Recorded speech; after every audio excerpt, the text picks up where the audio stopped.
Does God hear the prayers of non-believers? Yes, God hears everything. And he hears the prayers of the non-believer. That's probably one of his ways that that he gets a non-believer to believe by answering a non-believer's prayer. So I would say yes. Mm-hmm. And then it goes to say that with that, God hears everything. So sure he does. Cool. And on that note, do you believe prayer works? Yes, I do. I do believe prayer works.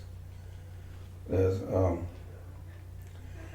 to tie in what happens to you in your life and relate that to prayer and say, well, this is happening because of prayer, that's a matter of opinion, and you can go either way on that. It does it doesn't. That has a lot to do with the believer himself and what he believes in. And is that why the outcome of his life? Is it based on his prayer life, or is this a natural occurrence? Personally, I do believe that prayer works. Gotcha. Thank you. And similarly, what, in your opinion, is the best way to pray? I pray the prayer that Jesus taught. There are different manners of prayer, but quoting Jesus, he said, "In this manner pray," and he also says, when you pray, say, and it's our Father which art in heaven, hallowed be thy name, thy kingdom come, that will be done on earth as it is in heaven. Give us our daily bread. Forgive us our debts, we forgive our debtors. Lead us not into temptation, but deliver us from evil. That prayer right there, and stops at deliver us from evil. It ended right there because the Father, kingdom, power, the glory. The second, the last part was added later. That's not really Jesus. It was added. But yeah, I believe that you should pray the way Jesus taught us to pray, and that's the only way you should pray. Because he said, when you pray, say this, say it in secret. The Father who sees in secret will reward you openly.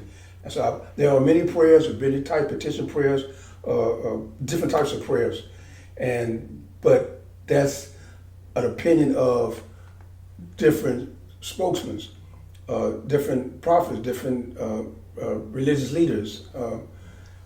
But we should be asking God how to pray. And he teaches that we should pray in secret, and we should say, our Father which art in heaven, hallowed be thy name. That prayer. So that's what I pray, and that's what he taught me to teach other people to pray. On prayer, Jesus Christ said himself that he's not going to be the mediator no more between you, no one, and the Father, because the Father himself loves you. So he said, and then if he's not going to be the mediator between me and the Father, then I'm not going to try to be the mediator between you and the Father. You ask me for prayer, to pray for you, I'm going to say, the Father is asking you to come to him and say, our Father which art in heaven, because the Father loves you. So I don't pray for no one. I tell them, I instruct them, you should go to the Father yourself, and that's the manner of prayer that Jesus taught, our Father which art in heaven. And that's what I would suggest. God, Jesus commands it. If he say this is the way you pray, that's a commandment.